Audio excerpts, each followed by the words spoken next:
Pedro Lopez. Known as the Monster of the Andes, Pedro Lopez was convicted of raping and killing 110 women, but that horrifying body count is just the beginning of his gruesome crimes.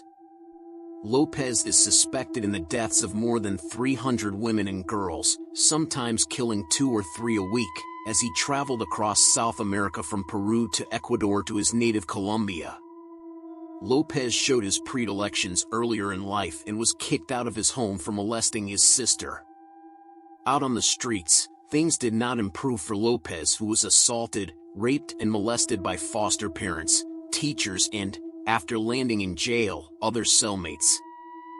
Once free from his assailants, many of whom he killed, he turned his sights on the young and hapless.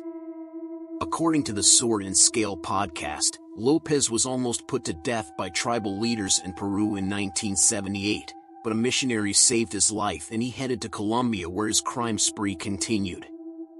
He was eventually captured in Ecuador when the bodies of 4 young girls were discovered. He admitted to raping and killing 110 victims in Ecuador alone, most of whom were girls between the ages of 7 and 12. He also confessed to 240 deaths of young girls in Peru and Colombia. He was sent to jail for the maximum allowed by Ecuadorian law at the time, just 16 years, but he was freed after 14 for good behavior. He was then deported to Colombia, where he was sentenced to a psychiatric hospital, and after just 4 years, he was determined to be sane and freed on $50 bail. His whereabouts are currently unknown. Pedro Pablo Nakata Ludena. God spoke to Pedro Pablo Nakata Ludena and told him to rid the earth of prostitutes, drug addicts, homosexuals and the homeless, or that's the justification he used to murder at least 17 people in Peru. Known as the Apostle of Death, Ludena walked the streets of Lima with a 9mm gun equipped with a homemade silencer and killed those he felt deserved it, like a 50-year-old woman smoking pot that he passed on the street or a 42-year-old cosmetologist who may have been gay. Police eventually tracked down the Apostle in 2006, engaging in a shootout with him before he was finally captured.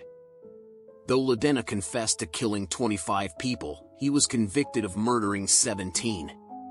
He was sentenced to 35 years in a psychiatric ward in a prison. In a strange turn of events, Ludena's brother was arrested in 2015 for killing 6 people in a stabbing spree in Japan.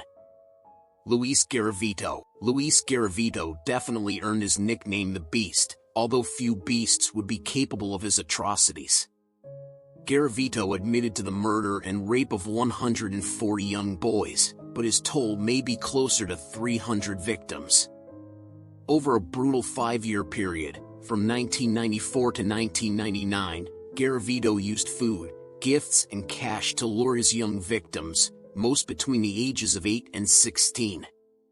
He would occasionally dress as a monk or street vendor to make the children feel safe as he lured them away from their homes and parents.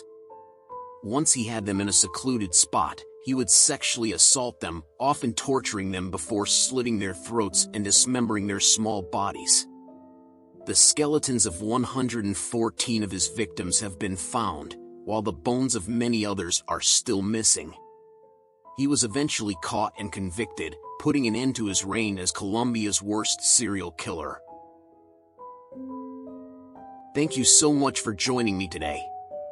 If you enjoyed this video, don't forget to hit that like button and subscribe for more content. And remember, your comments and feedback mean the world to me, so feel free to share your thoughts below.